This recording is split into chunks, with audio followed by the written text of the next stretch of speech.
Bart and Jennifer Valapi. Well, we've certainly done many stories on the 430 show about domestic violence, and much of the publicity about this problem has been generated by the O.J. Simpson case. Yeah, and now the focus is on solutions. We're starting to see more people in communities actually getting involved. The first stage in any solution is awareness. Now, first, from potential victims. But here in South Florida, a group of doctors and lawyers are now getting involved and trying to make a difference through a new program. Channel 4's Nancy Humphreys spent the day with those doctors and lawyers and the victims, and she has our 430 focus. Hi, Nancy. Hi, Jennifer. Well, they are two professions which in the past have been antagonistic. For the second year in a row, doctors and lawyers are joining hands. They are coming together in the fight against domestic violence. 26 doctors and 26 lawyers teamed up to visit Dade County emergency rooms today, hoping to be the first link in the chain of educating the entire community about this serious problem.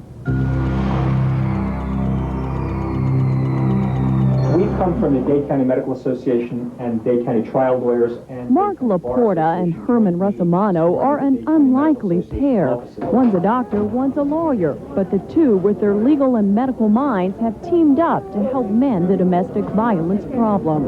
What we're attempting to do by working together in lockstep is to make sure the education starts early on. The team, which visited Bascom Palmer Eye Institute this Tuesday, is one of many doctor-lawyer pairs who joined hands during this National Domestic Violence Month. We are visiting 26 hospital emergency rooms. There's a person at each emergency room who's going to take the information and disseminate it further. We have a lot of educational materials we'd like to offer the hospital. Posters, cards, and flyers with numbers on them where to call for legal help, shelter, and other answers. These can be right up front. The information will be readily available for domestic violence victims who come into emergency rooms, victims like Bayo Kisa. I've been beaten by my husband. He used his fists to hurt me. He hurt my head, my legs, my face, my hands, my belly.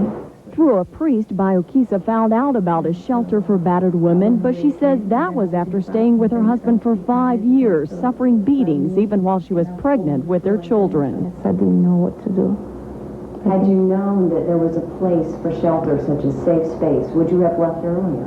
Oh, yes. Bayo Kisa says she had a lot of legal questions as well. Team Laporta and Russamano hope they'll be able to give some answers to the next victim. But when everyone becomes better educated, then when people do come to emergency rooms, people are able to spot that, and also victims are able to report it. And attending doctors hope the program will work because they see some of the worst injuries from spousal battery.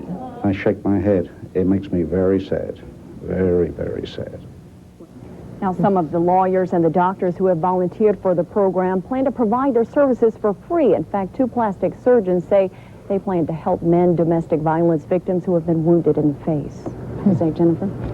Is there any idea of how to gauge if this program is successful or not? Yeah, well, this is the second year that it has been in progress, and there's really no way of measuring exactly how effective it has been. However, the doctors did say, and the attorneys put some of the cards in the emergency room bathrooms, and this is a way for the victims to get the cards, get a telephone number that they can call without being, identified as a victim. And those cards were all gone, so evidently somebody's picking them up and getting some help.